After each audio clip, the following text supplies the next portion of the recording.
Update. Am I overreacting? My sister told me she was thinking about what it would feel to punch me in my pregnant belly. Now me and my husband are thinking about not letting her have a relationship with our child. Original post. My husband, 31 male, and I, 30 female, are currently 7 months pregnant. We decided to have our baby shower in our hometown so that our family and friends could attend. We arrived 5 days before the shower to spend some time with our families. We usually stay at my parents' house, which includes my parents and my sister, 28 female. Our families hadn't seen me in about 6 months, and this would be the first time they saw my pregnant belly. The first day we arrived, my parents were joyful and excited to spend time with us and finally see me pregnant. Later that night, my sister came home after being out with friends, and as soon as she saw me, she looked disgusted. She slowly walked toward me with a disgusted expression and said, "OMG, I can't believe you look like that." She said hello and then deadpan told me that on the drive home, she had been thinking about what it would feel like to punch me in the belly. There was no chuckle or indication that it was a joke. I was in shock and immediately felt unsafe, but I tried not to show my reaction for my parents' sake. I stood there for a few minutes while she poked my stomach, still looking disgusted. I felt incredibly uncomfortable and on guard. I eventually excused myself, saying I was going to bed. Over the next few days leading up to the shower, I avoided her and told my husband and parents what had happened. My parents had overheard a conversation but hadn't fully grasped what she said. They were all concerned, and my mom spoke to a friend who is a therapist. The therapist friend told my mom that what my sister said was extremely concerning and needed to be addressed. When my parents confronted her, my sister blamed her anxiety and depression, saying that my husband and I have everything, and now that we're having a baby, she feels like she has nothing to live for. She admitted that all she does is go to work and sleep. For some background, my sister has been in therapy and on medication for depression and anxiety for about 10 years. She has been extremely rude and self-centered her entire life. This isn't the first time she's mentioned having suicidal thoughts. During my college years, when I moved out of my parents' house, she blamed her depression on me, leaving her behind, and even threatened my parents with self-harming comments. Over the years, she has made my parents feel like I need to be responsible for her mental health and happiness. It come across to me and other family members as if she manipulates my parents into doing everything for her because of her depression. After the baby shower and some long conversations, my husband and I are trying to unpack everything. We are considering not allowing her to have any contact with our daughter once she's born. We don't think she would even want to make an effort to build a relationship with our child anyway. Are we overreacting? Now for the top comments before reading the update. Not at all. Honestly, maybe underreacting, because I would have gone no to low contact with her given the history. She's grown, and not your responsibility. Never let her around your kid. Yeah, it's the history and context which makes it. This isn't an OMG, what a horrific intrusive thought. Aren't brains weird? It's a disturbing, at best attention-seeking, at worst very dangerous comment.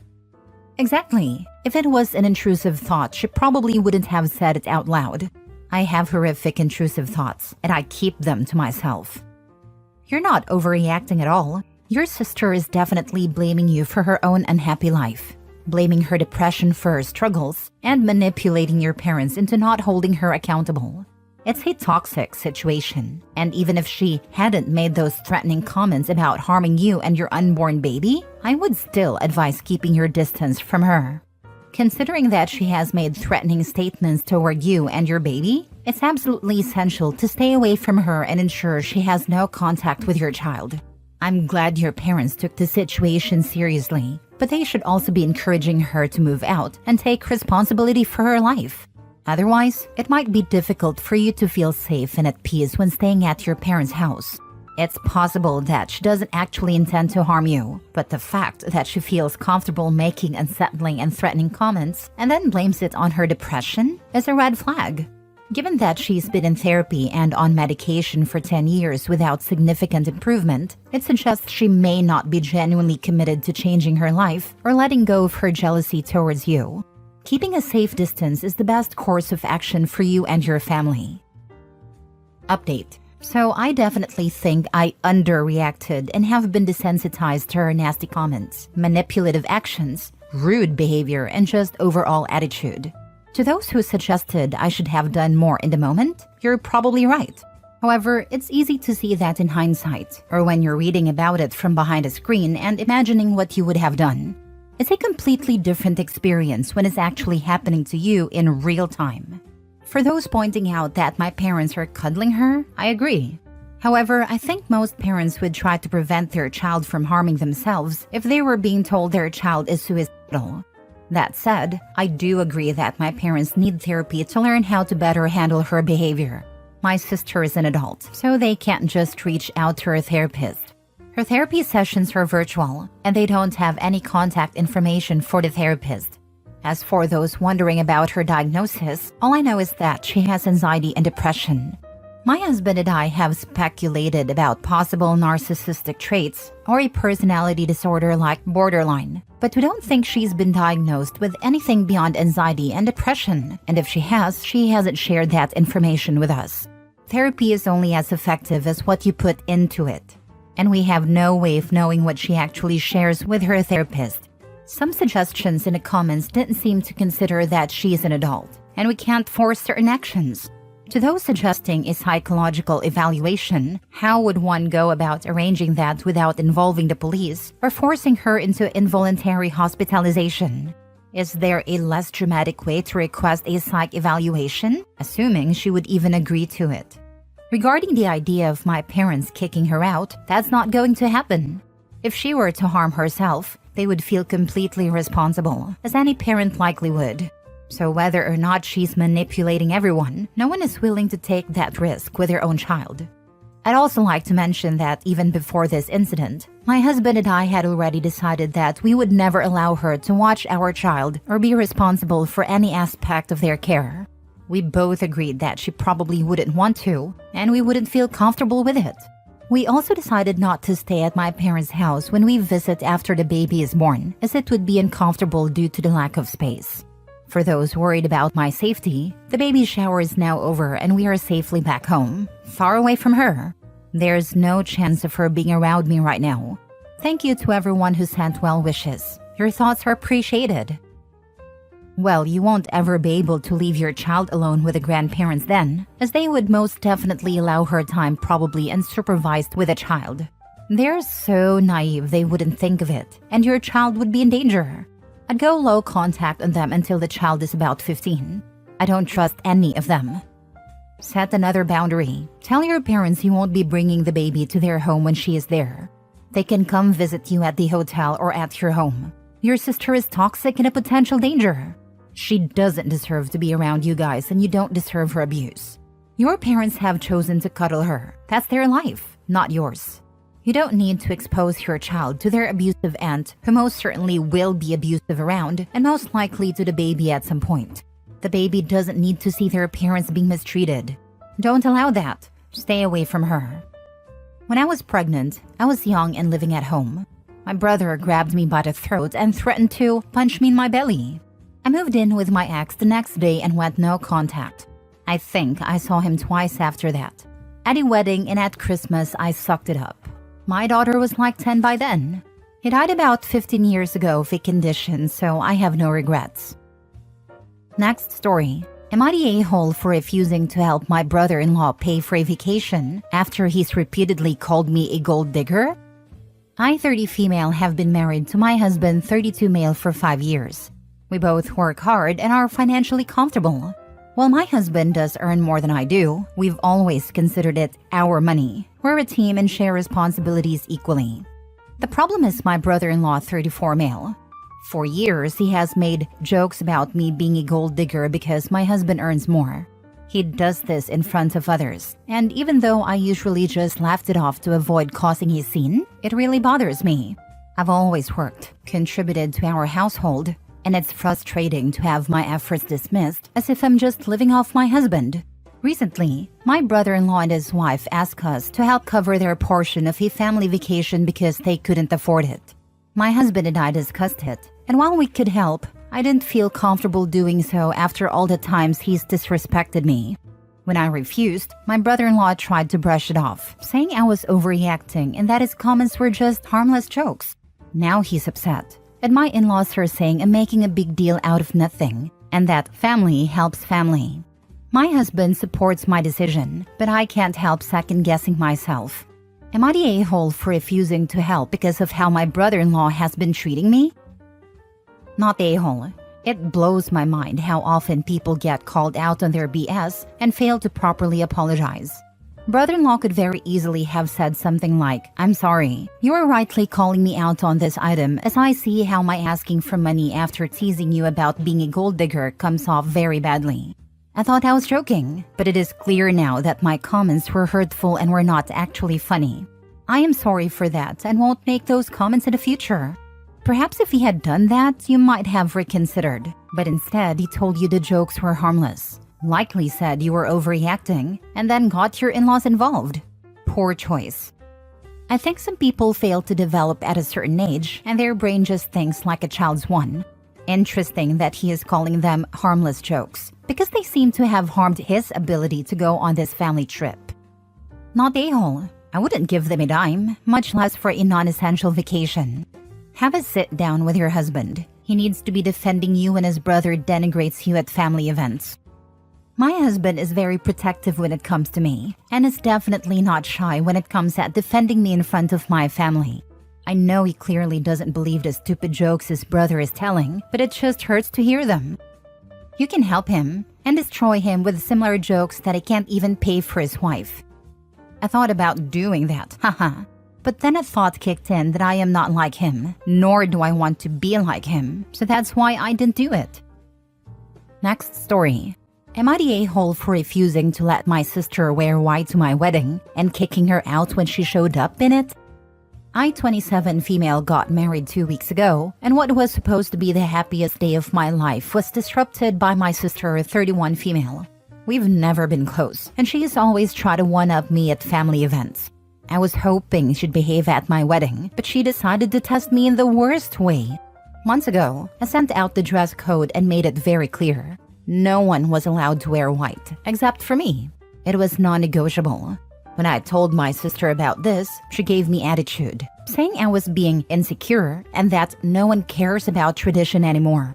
I told her she didn't have to agree with me, but she needed to respect my wishes.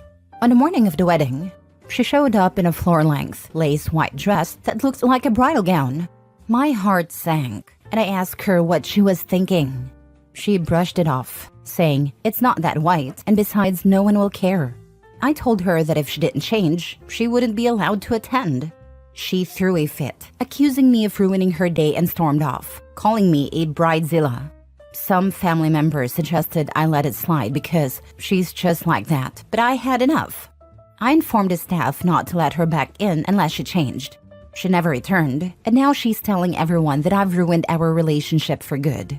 My parents are upset, saying I should have ignored it because it's only a dress. But I feel like she intentionally tried to sabotage my special day. My husband supports my decision, but some family members are still angry.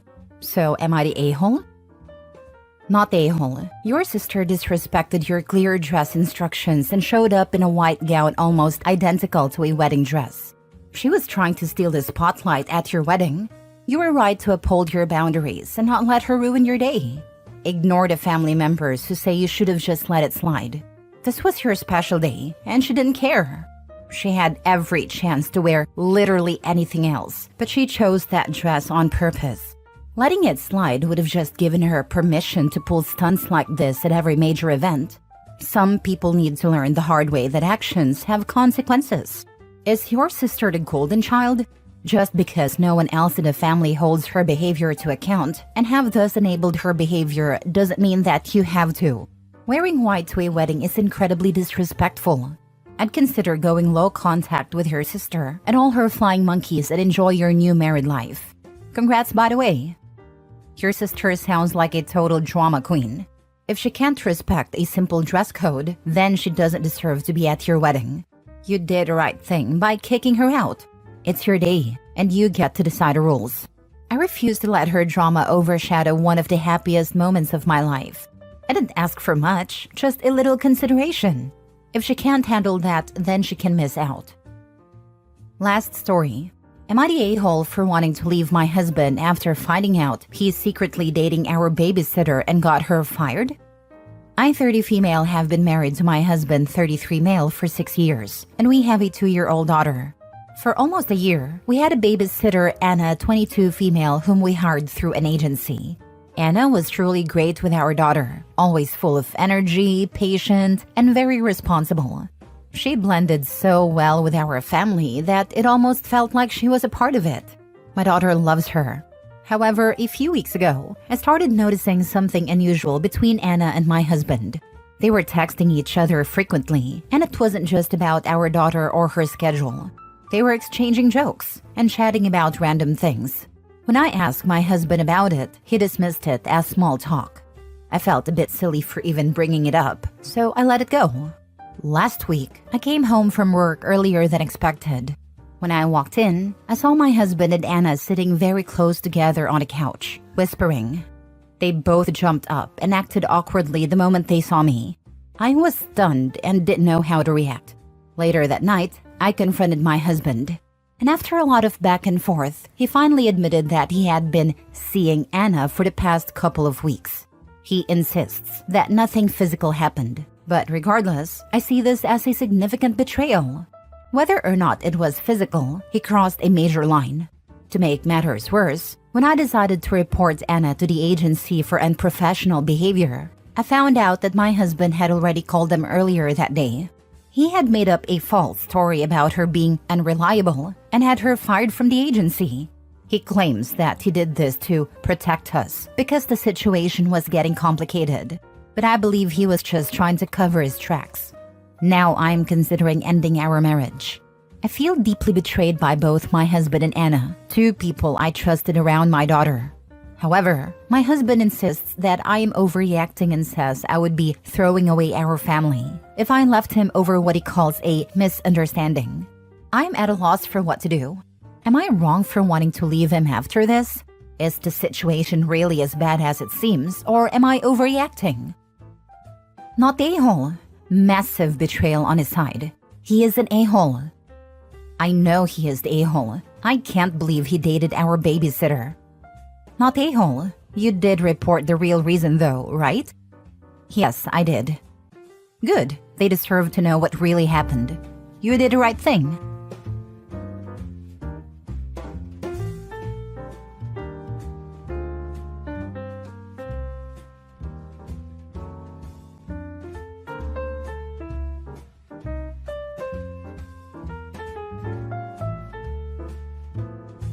Am I the a-hole for not wanting to reconnect with my estranged children? Plus update. Original post. Okay, so to keep this as short as possible, I was married young and had 3 children with my ex-wife. When our oldest was 10, my ex had an affair, and we separated. We obviously didn't tell the kids why we were divorced, but the kids seemed to resent only me for it.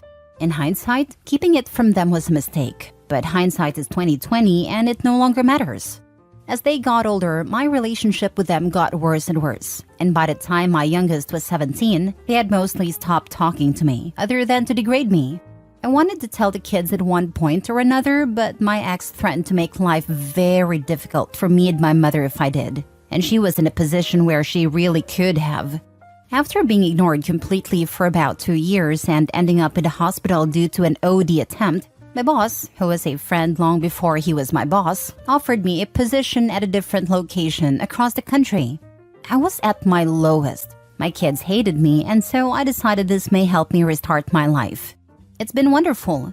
I met my current wife 10 months after I moved here and now have 2 kids with her. She helped me pull out of severe depression and put me back together again. I firmly believe she saved my life. I haven't heard a peep from my kids for over a decade, and told my mother long ago, who they still saw until her passing, that I didn't want any more updates about them after my middle daughter got married, and it sent me into a spiral. So I have no idea what they're doing, if they're married, if they have kids, etc., and I don't want to.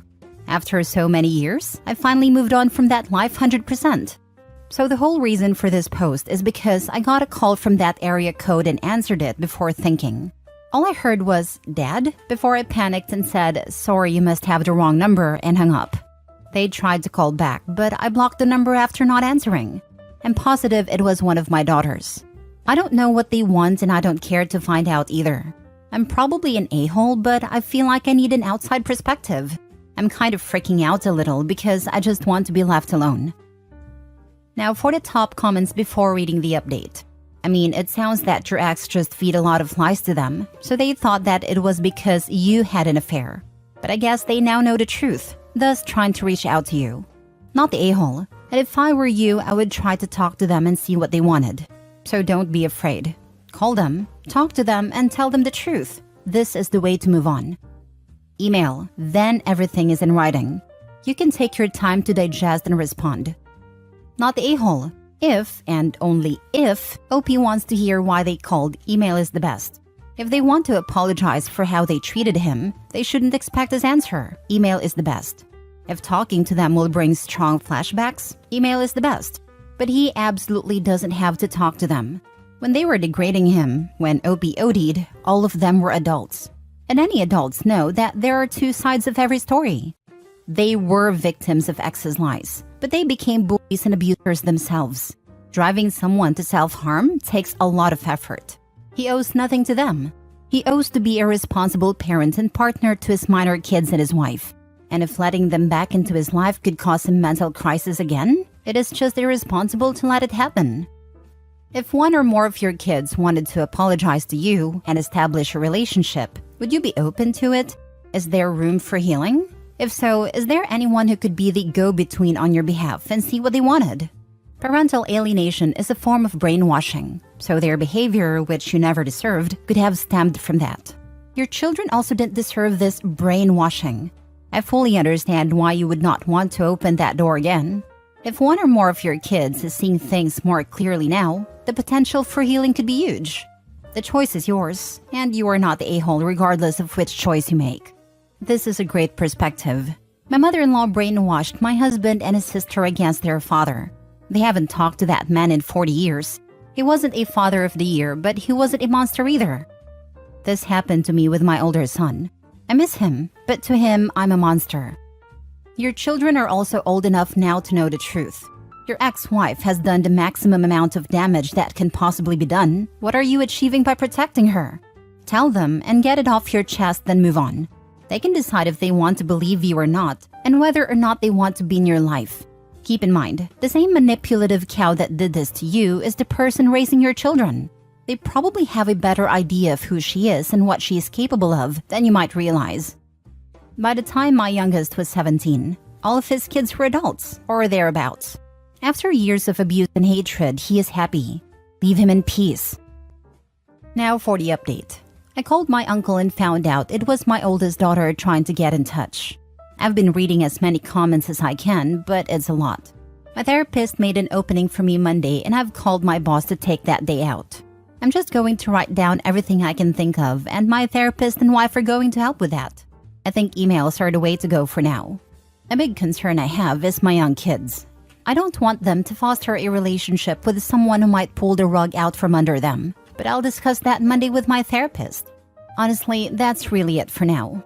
I've gained a lot of different perspectives and it's been helpful, but a bit overwhelming too. I guess I'll update later, but I feel this needs to be a very slow process and I still don't know why she's trying to contact me yet.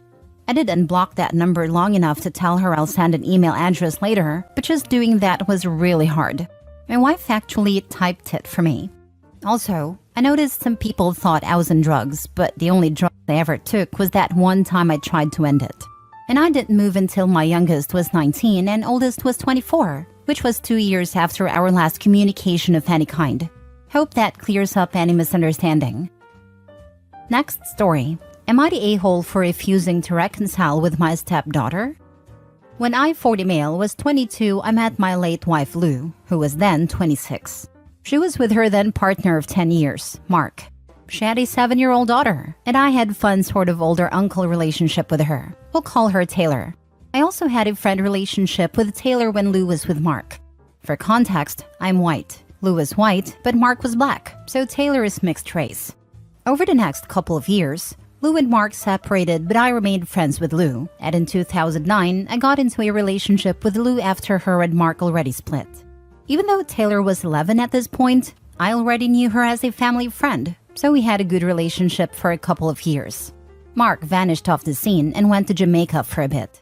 However, when she hit her teens, Mark came back into her life and Taylor started to hate me. As much as I tried to be patient to not push it too much, she hated me all the more. I tried to grin and bear it, but me and Lou struggled. No matter what I did, I was the a-hole stepdad. It seemed all the hatred came from Mark. But Lou persevered, as she said Taylor should have a relationship with her dad. However, when Taylor was 16, she stole some very valuable and sentimental coins I had. I'm a coin collector, and my late auntie left me some valuable coins. Taylor sold them, bought a phone with it. It was the final straw and Lou kicked her out to live with her dad. It was hard, but I understood. 3 years later, Taylor came back on the scene and was having trouble. She was pregnant. Mark kicked her out, and Lou wanted to help her. As she did me dirty previously, I said I didn't want a part of it after Taylor screwed me over last time. As hard as it was, me and Lou split. So then 4 years later in 2021, I reconciled with Lou. And soon after, we found Lou had cancer. I looked after her for a couple of years, but 6 months ago, it was diagnosed as terminal. By this point, Lou and Taylor's relationship broke down previously, and they hadn't seen each other for a couple of years. But shortly before Lou died, they met and reconciled. Lou died in February. Before she died, we had a quiet wedding ceremony. Before she died, she said Taylor should be able to come to her funeral, so I honored that. The funeral was last week. As much as me and Taylor had this bad history, I didn't have the energy to be horrible, so I was polite to her, hugged her, and was polite. Didn't think much of it.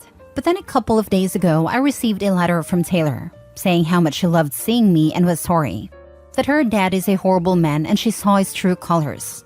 And that he manipulated her, and how I was a better dad to her and how she regrets what she did. She included her mobile number and said I should ring her and we should have a coffee so she could apologize in person. And that I should meet her kid. Initially, I chucked the letter away. All I see in her is that she robbed me valuable years with Lou. But when I told my mom, she uncharacteristically said I should meet Taylor and give her a chance. Admittedly, I don't have much feelings for Taylor and would struggle to see her at the moment. But then again, I'm not a good judge of character at the moment as I'm so down. Am I the a-hole for refusing to reconcile? Now for the top comments.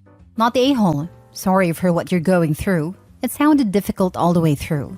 As somewhat of a cynic myself, and given her seemingly poor attitude and life choices, I would bank on her wanting something from you and using the child as a tool for emotional blackmail to get it. If you do engage with her, have a clear exit plan if it appears she's trying to rope you into a sinking ship. Hopping onto the top comment to point out that OP should not make any unnecessary major decisions for a while. Most things I've read recommended a year. The reason is that you're emotionally vulnerable for a long time, and it would be very easy to manipulate someone in that mindset. You have my deepest condolences. My sister just passed the 1-year anniversary of her husband's passing. She didn't think she'd get through it either. Hang in there and give yourself grace. Yeah, sounds like Bio Dad is a piece of work, and now her mom is gone, so Taylor is looking for support, and or a babysitter. But by my rough calculation, Taylor is 25 to 27 years old now. She's had years to try to make it up to OP and hasn't bothered. It's very telling she's only trying to make up now. Not the a-hole. She may want closure, but it sounds like you do not. Sounds like she wants you to pay for something. Ding ding ding. I'm guessing she'll use the child to dangle a living, breathing connection to Lou in his face, which she can have daily access to if she just lets them move in for the low price of $3.99. Not the a-hole. Some doors are best left unopened. Taylor is very likely only coming to you because things didn't work out with her biological father, and she wants the benefits that fathers typically bring to daughters, like handyman services, money, etc. I have a truly awful cousin that is 46, and a single mother of a 7-year-old who has never met her father. And my cousin would be homeless if it wasn't for her parents. Even adult children lean heavily on parents, especially if they're selfish. If my 16-year-old stole something important to me and pawned it so they could buy a new phone, I would honestly disown them. I'm not pouring my heart, soul, money, and time into the upbringing of a kid just to have them be a degenerate criminal. I'll do whatever I can to get them out of my house, and that would be it. Last story. Am I the a-hole for not forgiving my sister as she had an affair with my husband, even though I accepted my husband back? I, 33 female, married my husband Alex, 35 male 8 years ago. About 5 years ago, my mom died sometime after my second child was born. I went into depression due to her death and postpartum. We stayed at my mom's house for about 6 months with my sister Sally, 28 female. During this time, Alex and Sally helped me a lot and got me out of that dark phase. Things eventually got better and we came back to our home. About 2 years ago, we had our anniversary and we decided to celebrate at home. Sally came too. However, towards the end of the party, I saw Alex and Sally arguing and then she abruptly left. When I asked him, he broke down and told me he had an affair with Sally. Basically, when I was in depression, he was so lonely and didn't know how to make things better. I became like a shell of a person and it felt helpless seeing me like that. Then Sally came and comforted him. They would share their feelings to each other and became each other's emotional support. This led to an emotional affair that turned physical after Sally kissed him. However, after Sally asked him to divorce me, he realized his mistake and freaked out and just ghosted her. After the party, Sally was angry for not leaving me and was accusing him of using her and throwing her away. He had a breakdown and kept on apologizing. I asked him to leave and that we would get a divorce. He left eventually and we were separated for quite some time. I confronted Sally and she started crying as well and wanted to explain, but I just cut the call and went no contact. However, during this time, my kids would cry for their dad, and my oldest would constantly ask for him. Also, since I'm working, it's almost impossible for me to take care of them alone at the same time. Also, divorce seemed a bad idea financially. Most importantly, Alex is a great dad and I could not see my kids in pain, so I decided to not get divorced. In reality, I have not forgiven him, and would leave after kids are grown up or if kids feel unhappy. For now, we are working efficiently as parents and kids are back to being normal and happy. A few days ago, Sally asked to meet through a mutual friend. Upon meeting, she said she was sorry and that she was getting married. She asked me to forget the past and be a family again. She even asked me to be the bridesmaid. I honestly laughed at her face and left. Now she is saying I'm being cruel since I accepted my husband but I'm punishing her, that I am her only family and I should leave things in the past. I honestly don't want anything to do with her because of how greatly she hurt me. I adored her growing up and she did that to me. But I don't know anymore, so am I the a-hole? Wait, they had an affair for 3 whole years? Woman, I don't understand how you could keep him around. Think about the example you are setting for your kids. Because even if they don't know yet, one day they will. Don't let them think forgiving an affair is acceptable ever. It sounded to me like they had a brief affair. He ghosted her, then they had a fight at a family event about the fact that he ghosted her, and that's how OP found out. I thought that too, but then I thought it would be super weird that his sister would bring it up years later at the anniversary party. So that got me thinking that it was a 3-year affair. Sister asked him to leave his wife, he ghosted her, and then she freaked out. Not the a-hole, but I still think you should have divorced your husband. You could have been co-parents in separate houses. That way the kids could still see their dad. A good dad doesn't translate to a good husband. Anyway, to each their own, you don't owe your sister anything. But to change one thing you said, that she did that to you at the end, is inaccurate. They both did that to you. Your husband is just as responsible as your sister is. Honestly, my parents divorced when I was 10 years old due to infidelity on my dad's part. And while there were tough times for my mom, brother, and I can confirm that all of us were so much happier that there wasn't tension in the household of pretending to like each other in front of us and forced conversations to make our home life seem normal. Agreed, staying together for the kids is rarely good for the kids. 100%. When my mother and former stepdad sat me down and explained that they were getting a divorce, I was so ridiculously relieved. They weren't awful, but there was always tension in the house, and even at the age 10, I could tell they were not happy together anymore. They co-parented my younger brother beautifully together, and he never abandoned me since he was the only dad I ever felt any love for. Real dad is a POS. They remained friends until my mom passed. As someone whose parents should have divorced but did not, I can confirm the tension is 100% palpable, and that OP's kids know exactly what is going on. Even though my siblings and I are all grown adults now, we still call it the Cold War. Edit. I have been very clear with my husband that I have not forgiven him. I might forgive him in the future, I might never. Right now, I don't know. However, I cannot take his right to be a dad as well, as we both love our kids a lot. I am not deceiving him nor giving him false hope. As for kids being unhappy, if at any point in future I feel they're unhappy or this arrangement is doing more harm than good, then we will choose the route to co-parent. For now, I have decided to wait till kids are grown up a bit so they're able to understand the situation. But for now, they're happy having both dad and mom around. Even if I could forgive my husband, I will divorce him in the future, as I cannot see him as my husband anymore. And to everyone asking if I'm sleeping with him in personal messages, no, I am not. Am I the a-hole for telling my husband's cousin that she can't compare her loss to mine? My 2-year-old daughter passed away early last year. It has been hell on my husband and I. We're slowly putting the pieces of our lives back together, but I know it'll never be the same. Most people in our lives have been great. Others say things they think are helpful, but honestly aren't. I try to ignore them for the most part because I know they're well-meaning. However, my husband has a cousin, Amy. She told me for months she understood how I was feeling because she lost 3 children. I had never heard about this and was shocked, as I've known her 10 years. She then elaborated and said that she had tried IVF with 3 embryos a little before I met my husband. None took. She views them as children. While I respect that and do not undermine how hard it is for IVF to fail, we had 2 failed attempts before I got pregnant with our daughter. I don't think it's comparable. She had hopes and dreams, but she was never pregnant.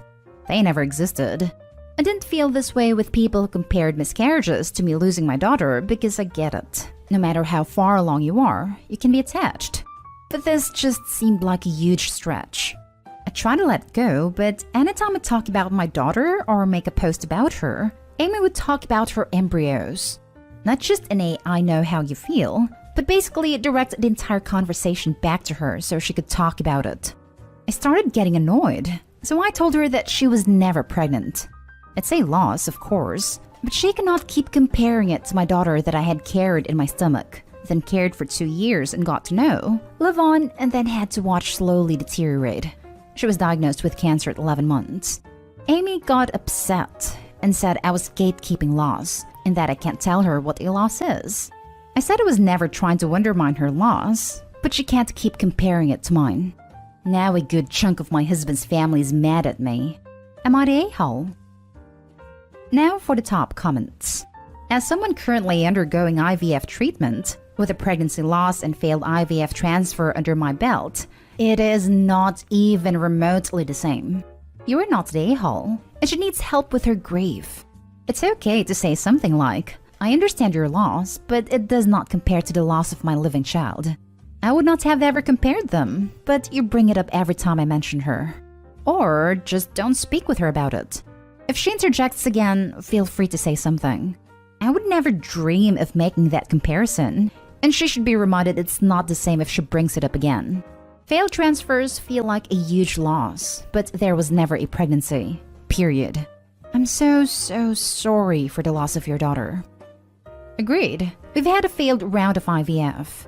It's definitely a loss, and you definitely feel grief for the little potential human that was lost. But I would never consider that grief to be even remotely comparable to the loss of a living, breathing child. It's inconceivable. Given the context, not the a-hole. While I don't usually agree with people comparing their trauma and pain with those of others to see who had it worse, you clearly suffered more than your cousin-in-law, if that is even a real term. The fact that she draws attention to herself when discussing your pain also shows that she isn't that great of a person anyway. I'm sorry you have to deal with the fallout, Opie. To be fair to the cousin, maybe she just doesn't know what to say, so comparing her loss to the Opie's is what comes out her mouth. The Opie should avoid her for a long while. Not the a-hole. A billion times not the a-hole. Firstly, you are allowed to grieve and there is no need for her to even be making it about her. Secondly, while I respect that and do not undermine how hard it is for IVF to fail, we had 2 failed attempts before I got pregnant with our daughter. I don't think it's comparable. She had hopes and dreams, but she was never pregnant. They never existed. Spot on. She can be upset and hurt, but it's a huge insult to you and your child to compare. Now for the next story. Am I the a-hole for not giving my aunt my necklace? I, 20 female, got given a necklace by my great-grandmother years ago when I was about 10 because she just didn't want it anymore. It's a really pretty pendant I wear all the time in the shape of a flower. I'm quite attached to it and I rarely ever take it off. At family gatherings recently, my country has no plague, my aunt's been making comments about how much she likes and thinks it's gorgeous. It culminated in 2 events. Her and my cousin, 8 female, were chatting with me, and my aunt started mentioning how it suits her coloring better than mine. My cousin was nodding, but she's young, so I doubt she had much of a stance as to whether my mom or I had a necklace, and ended with my aunt saying that the necklace should go to her. I was like, no, and said I liked the necklace, and I'd like to keep a hold of it. She then proceeded to lose it at me, and said that I don't treat it with the respect it deserves. It has lots of stones in it that I don't know the names of, and I think when my great-grand bought it, she spent a bit on it. If I had to guess, I would say my aunt wants to sell it. My aunt proceeded to leave quickly after the incident, of her own accord, and my mom said afterwards I should just hand it over to maintain the peace. This happened a couple of weeks ago, and she hasn't come to see our family or her parents since, which is hurting them a bit. I'm standing my ground and I'm not planning on handing it over. Because honestly, it's my necklace, and I was given it, not her. So am I the a-hole for not giving my aunt my necklace? Not the a-hole. Great-grandmother gave it to you, not to her. That means it is yours and you can do as you please. Your mom's argument is invalid, by the way. If your aunt wanted her house, for example, would she willingly move out and hand her in the keys to maintain the peace? I doubt it. That's not maintaining the peace. That's deferring the drama for a later point. Not the a-hole. That's really entitled of her. She's not teaching her daughter good interpersonal relationships either. That being said, make sure the necklace stays hidden/locked up so your mom or anyone else can't just take it. Good call. I currently keep it on my bedside table, but I'll get a box for it. Not the a-hole times a billion. It is your necklace, passed on to you as a gift from your gran, and it is yours to keep. And don't let any entitled aunt or her little kid demand it off you, or let your mom guilt trip you into parting with it just to keep your sulky aunt happy. Not the a-hole. Your gran gave the necklace to you 10 years ago.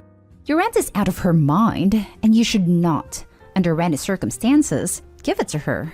If she brings it up again, tell her gran gave it to you, so she clearly wanted you to have it, and that's the end of it. Then just walk away if she ever brings it up again. What a Looney Tune. Also, if you've had it and been wearing it 10 years, you should probably have a jeweler look at it. Stones probably need to have the settings redone so they don't fall out. Jewelry has to be maintained. Yeah, I probably should. My friend's earrings recently had the stones fall out, which scared me a bit. So a good wake-up call. Thank you. Next story is titled, Am I the a-hole for saying my fun day wasn't fun? A while ago, month or so, my aunt was talking about needing to paint her deck. I didn't have anything better to do, so I offered to help. Big mistake. When I offered to help, I meant actually help like as in assist her in doing it. I assumed that she would be painting too. When I got there, she told me where everything was and then went to do other stuff around her house and told me to find her if I had any questions. She constantly came by to check my work and was very demanding. You'd think she'd hired a professional painter by how nitpicky she was. She made me lunch and we talked during lunch. It was nothing special, just chit-chat. Relevant. Well then, when all that was left was the top/flat part, she did that with her special fun tool and was all proud because she finished it. What I thought was going to be a couple hours of work and come home turned out to be a 10-hour ordeal. Whatever, lesson learned, and I would never help her again. Well, I heard she's been going around telling our family, my other aunts/uncles and cousins, that we had such a fun time that day and all this nonsense. A little annoying, but I let it go and moved on. Then she was over for a barbecue yesterday. and said to my mom, "So did Opie tell you what a nice time we had staining my deck?" We had a really nice talk over lunch, and it was a really fun day. I said something like, "Fun, huh?" And she heard it and asked, "What?" I just said that it was a chore, and I was glad it was over and won't be repeated. She said, "Oh well, I enjoyed it." I was like, difference of opinion, I guess, and went in the house. She called my mom later last night, and she said that she was really offended that I said I didn't enjoy myself. When my mom told me, so I told her the truth. I said that it was a horrible day. I had a big old headache that we didn't bond. I don't even remember what we talked about. I said that I wanted to leave an hour in, but honored my commitment and what I promised to do. My mom said I should have left if she was being difficult and not even painting the deck herself, but that I should have humored her and let her think it was fun. Am I the a-hole? Now for the top comments. My mom said I should have left if she was being difficult and not even painting the deck herself. Correct. But that I should have humored her and let her think it was fun. Not correct. I don't believe in blowing smoke up people's behind like that. Not the a-hole. I would have flat out said, "Whoa, and I agreed to help you paint the deck, not to do it all myself. If you'd like to spearhead this, cool, I'll stay and help. Otherwise, I'm leaving." Yep. As soon as Opie realized Aunt wasn't going to help, they should have clarified that they were there to help her, not do it all themselves. And/or put a time limit on it. I've only got X hours, I'll be leaving by Y time, even if it isn't all done. I'm the type of person who used to keep my mouth shut and just do the work. It's taken me 30 odd years to learn to be a bit more proactive about saying no and putting limits on things. I spent over 6 years in customer service as a frontline CSR. Rocking the boat doesn't bother me anymore, and I'm all out of crap to give. Not the a-hole. And sounds manipulative. But also, how old are you? If you're still a teen, I'm getting the sense you're youngish, given that she called your mom, then she's really manipulative. Because it can be pretty hard to just say no to an authority figure when you're still a kid.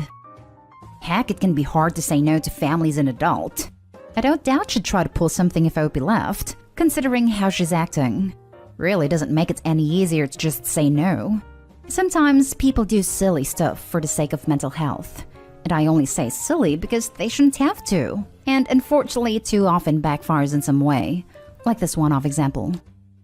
Oh, she definitely would have called my mom if I left. And then probably complained to everyone that I was lazy and didn't follow through on what I said or something.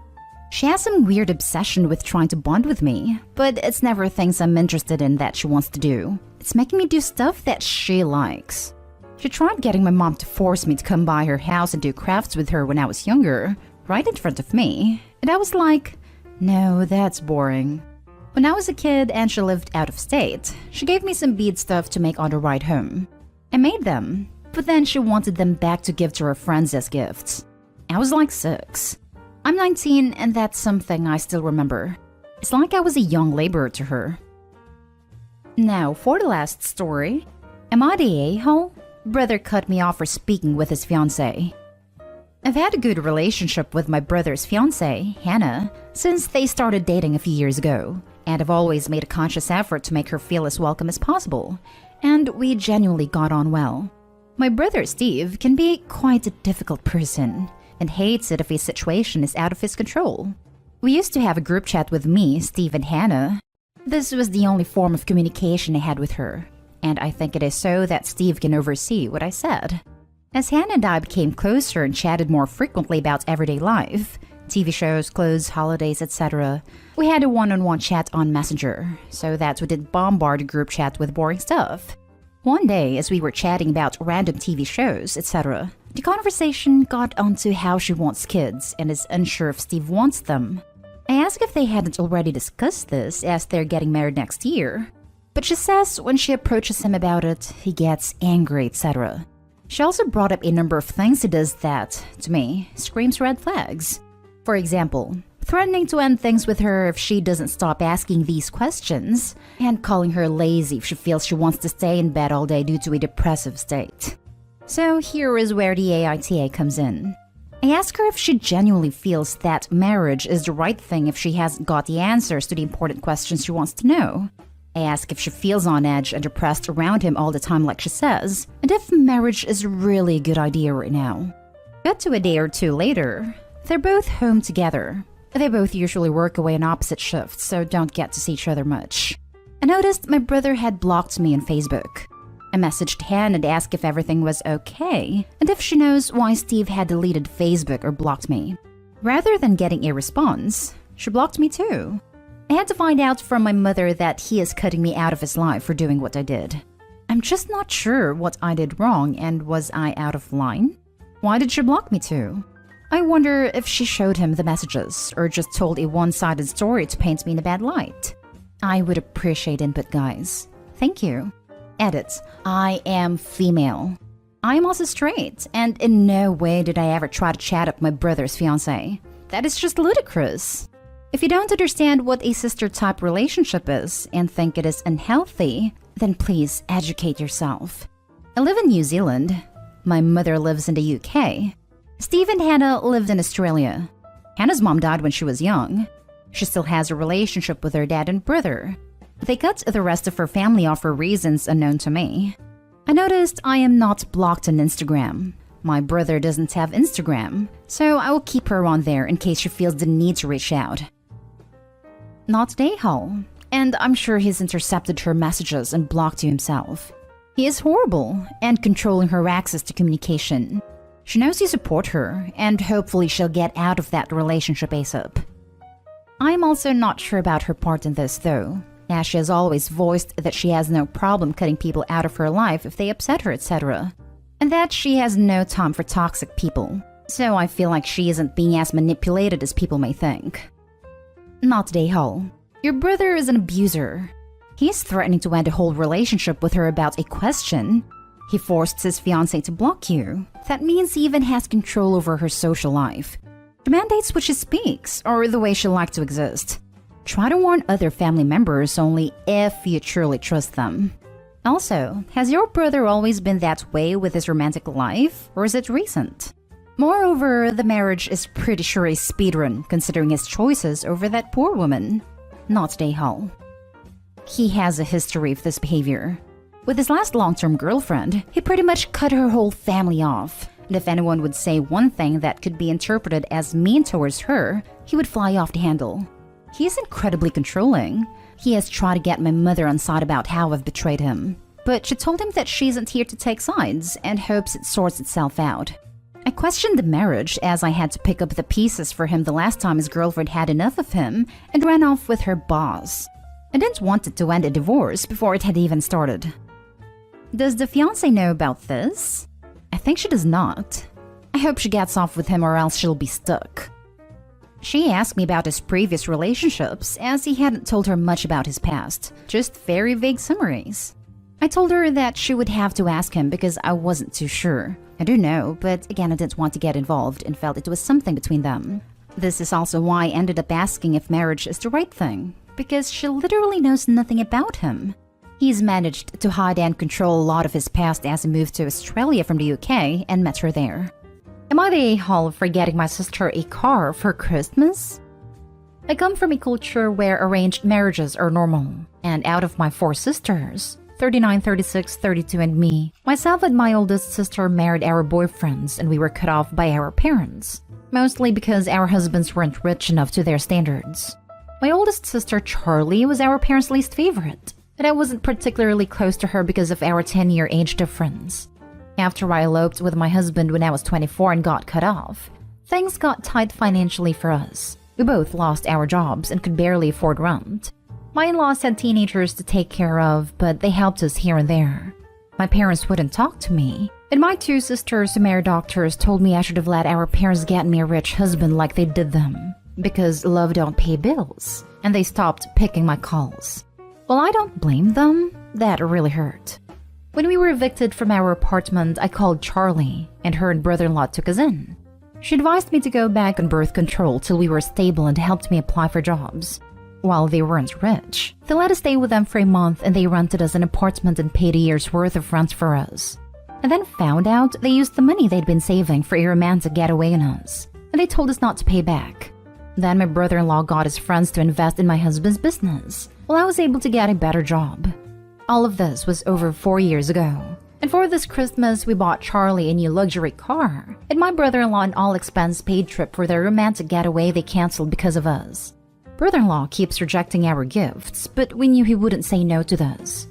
Then brother-in-law made a TikTok that went mini viral, and now I have family I haven't heard from in 5 years calling us and sending me messages on social media, calling us stingy for being rich and not sharing. We feel a bit guilty, but me more. Am I the a-hole? Now for the top comments. If they don't want a relationship while you were broke, they only want money from you now. Not the a-hole. Good on you for paying it back to your sister and brother-in-law for helping you out. You're obviously not the a-hole. These people went no contact and cut you off. They shunned you. You owe them nothing. Love and support the people who love and support you. OMG, this. Opie's family didn't love her enough for them to accept her husband, and they certainly didn't love him while he was poor. But love isn't something that is wishy-washy. You either love someone or you don't. So them wanting to be part of Opie's life now has nothing to do with family or love or responsibility. It has to do with these people's unadulterated greed. Opie and not the a-hole. Please don't let them in. They'll drain you dry of everything. Your money, your love, your trust, and leave you a hollow shell of your former self. Not the a-hole. You're giving back to those who first believed and invested in you. The family that kicked you out and ignored you until they learned of your success deserved a lump of coal for Christmas. Not the a-hole. Where's all their love don't pay the bills, marry Dr. like us money it now? Not the a-hole. I think it's fairly obvious you showed gratitude to people who treated you with kindness during a time of need. Ask your family why they are stingy and never shared with you if they are supposed to be rich, due to their doctor husbands. Next story. Am I the a-hole for not inviting my husband's son to Christmas? My husband, 64, has 2 kids, a daughter 35 and son 31. His daughter lives in a different country but is low contact with us, so we have very little to do with her. Their real mother died when they were both in their teens. His son lives only 15 minutes away, and we see him from time to time. He is not a bad guy, just very different to my husband and I. I also have a son of my own, 41. He is a very successful stockbroker, while my husband's son is a moderately successful photographer. My son is married with 3 kids, while my husband's son is still single. This usually causes problems over Christmas, as I like to spend it with my son and his family, and I expect my husband to join. We invited his son along 4 years ago, and even though he did try to fit in, it just wasn't a good fit. He thought it's appropriate to show up in jeans and a t-shirt. I was so embarrassed I could hardly look anyone in the eyes. Ever since that year, we decided not to invite him again. This never seemed to be an issue until this year. We showed up at his home early morning.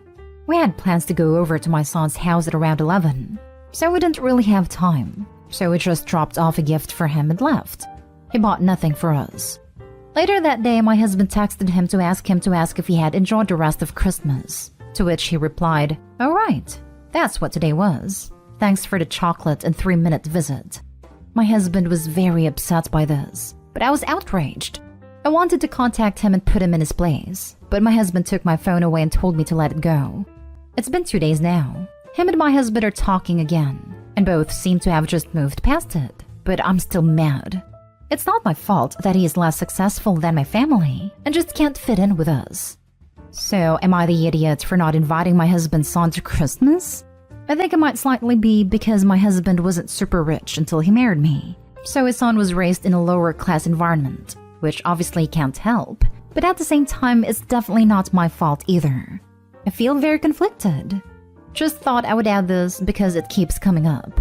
No, I did not tell him about the dress code, but he spent enough time with me and his father that he should have known better. The jeans were also ill-fitting and did not look neat at all. Also, that Christmas didn't take place at my house but at my son's, and he was also quite embarrassed. 1, because this wasn't setting a good example to his young children, and 2, he had other guests over as well, and this did not make a favorable impression on them. You're the a-hole. You knew what you were doing with that visit. It was a drive-by, so he couldn't say you totally ignored him, but it was literally the least effort you could possibly expend and say you saw him on Christmas. If you're gonna pull BS like that, Don't be surprised when people call you on it. There's probably a very valid reason for low contact with the other child. Opie sounds like she's not a very warm or accepting individual. You're the a-hole. It's no wonder the daughter is already low contact with you guys. You're the a-hole. The only thing you've mentioned that he did wrong was wearing jeans to a family gathering. You sound like a shallow, snobby person who cares more about appearances than family. Oh no. She also mentions how her son is more successful than him. She cares about money and appearance. She's the Grinch who stole Christmas. Next story is titled, Am I the a-hole for telling my sister-in-law that her daughter is like her father? My brother has been in prison for well over a decade, serving life. When he went in, he left behind his pregnant girlfriend Anna, but she moved away before she gave birth to their daughter and we fell out of touch. Anna was a medical student at the time and is now a doctor. Their daughter Lucy is 19 and Anna's just started to reconnect with our side of the family. Lucy has started writing to her father in prison and Anna has been emailing with me. I invited them to come and stay with us for Christmas. It was a mistake. When I first met Lucy, I thought she was lovely. She was really polite and friendly, and also ambitious for her future.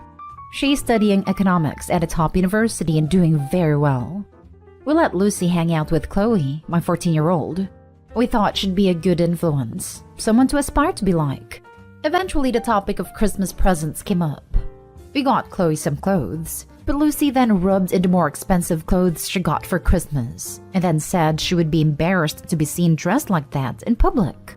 Chloe was crying and I was raging. What the hell is wrong with a 19-year-old who bullies a 14-year-old?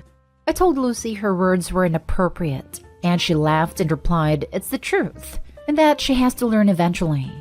I told Anna it would be best if she and her daughter left. Anna said that Lucy hadn't done anything wrong, and that Chloe was being sensitive. I responded back that Lucy obviously takes after her dad in personality. This really upsets Anna, who left with Lucy.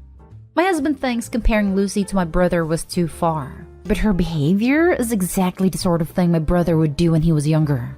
He was abnormal even as a young child, and was cruel to younger children and animals. I've had my parents, who they've also reconnected with, calling me asking why their granddaughter is crying, because I said she was like her father. I'm sorry, but if she's going to bully younger kids, I will call out her disgusting behavior.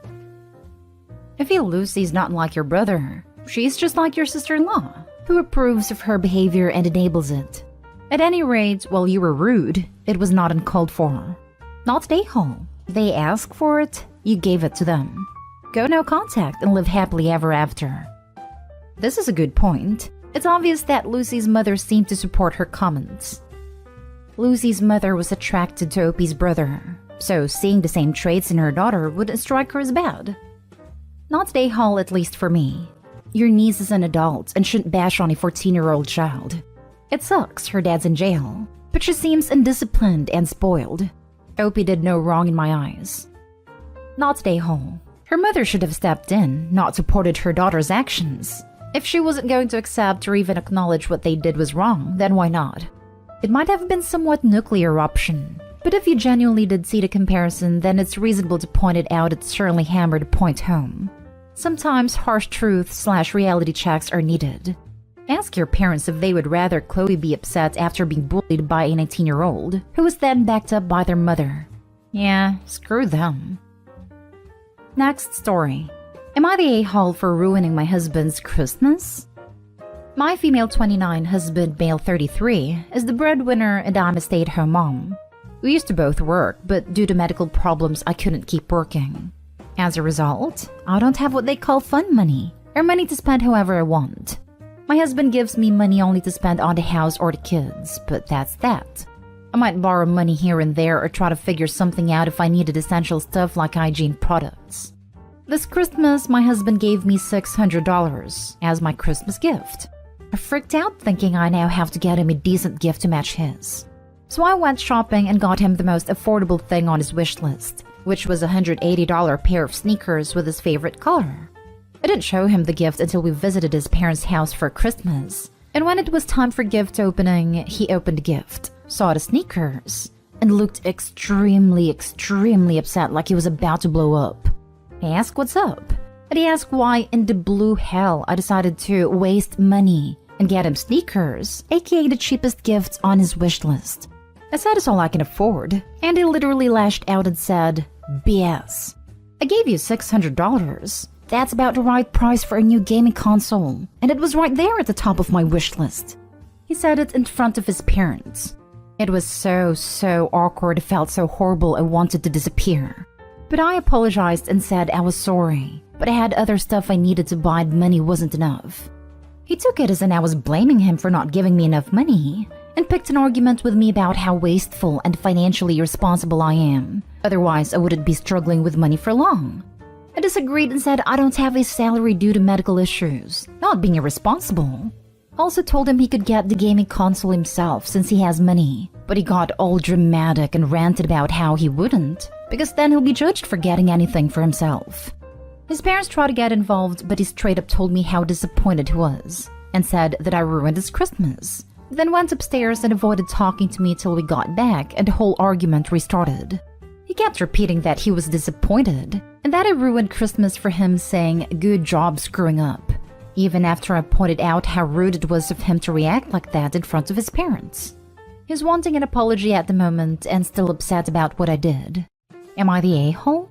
Edit. For the record, he used to own an Xbox, but it got broken like 3 years ago. And he didn't want to get himself a new one, saying that there are more important things to focus on. I get why he was disappointed, but I argued with him about the kids' gifts as well, since that matters too. Also, I bought gifts for family members, so I'm not sure if I was right to do that knowing money is tight. My mother-in-law got an expensive gift from him and so did the rest of the family. Not stay home. Your husband is mistreating you. This is literally financial abuse. You deserve money to spend on yourself. Doesn't matter if you don't make a salary. You still do work keeping house. Not only that, but yelling at you like that at all, but especially in front of people, is also abusive. Please look into getting disability or unemployment and get away from him. I came here to say this. Not stay hollow B. Please talk to someone, a friend, a family member, about your relationship with your significant other to get a better perspective. Absolutely not. I'm also the breadwinner for my family, and if I gave my significant other money as a gift, that would be her money. If she didn't spend a penny on me, I would be upset because it was her money. I also tell my significant other to pick whatever she wants for me for Christmas and take it directly out of the checking account, but she has full access to whenever she wants or needs it. You're 100% not the a-hole in this situation, and I'm sorry you're going through that. Also, if $180 sneakers is wasteful spending, then a $600 game console is definitely not what I would consider a cheap, not wasteful, gift. I agree completely, and I thought this is what he wanted, like he told me to pamper myself and spend the money however I want, because it's his gift for me. Like I said, I wanted to get him something I can afford from the list, and a console would have taken all the money. Now for the last story. Am I the a-hole for gifting my boyfriend things I got for free / made myself, and not something with my own money? I, female 26, have been dating my boyfriend, male 27, for about 10 months. So this was our first Christmas together. For context, we both make a good income. I also have a passion hobby of making candles, which I often give to friends and family. For my work's Christmas party, end of November, we had a raffle, with the prize being a Nintendo Switch, something my boyfriend was considering getting himself. I ended up winning and immediately thought he'd love it. I also wanted to make him 2 candles, one with the main scents of the perfume that I wear that he likes, and a second of scents that he likes. I thought these would be great presents. When opening my presents, he was excited about the Nintendo Switch, but didn't seem that excited about the candles. I wrote little notes with the candles, but he barely even glanced at them. I opened my presents and was super grateful. But then he said he had something to say because it was upsetting him and he wanted us to be able to communicate with each other. He was upset that I had only gotten him 1 real gift when he got me 3, which made him feel underappreciated. I was confused because I thought the candles were real gifts, but asked him what was a real gift. He said it was something you put money and thought into, and that it shouldn't be something he could get if he just asked me for free. I was kind of offended and said that the Nintendo must not be a real gift because I didn't pay for it but got it from work. He He got upset, insinuated that I had left his gift last minute, and was getting defensive over it before leaving. We haven't spoken since. Not stay home. A gift is something you put time and effort into. A gift shouldn't revolve around monetary aspect. That being said, if he's shown he's not a big fan of candles, and if Opie continues to give them, she would be an a-hole. Not stay home. Buying a blanket for your spouse, $10 to $50 depending on material. Making a blanket for your spouse. The price of materials, the price of your time to make, to buy, to design, to fix. Way over $50. That is if you only care about how much money someone spent on you. Someone giving me a candle that they made for me, with special scents, means a lot more than a $10 Bath & Body Works candle. My friend doesn't usually give me presents. We go out to eat for my gift, but with COVID last year we couldn't. So at Christmas, he gave me a little bag, apologizing for what a horrible thing it was, and left. I opened it and found 3 small hedgehog statues. My hoggy urchin had died 2 years ago, but my last rescue butter had died about a month before Christmas. The 3 little statues were so freaking cute and sentimental I started to cry. Screw a $30 meal. These are worth far more because he gave them from the heart.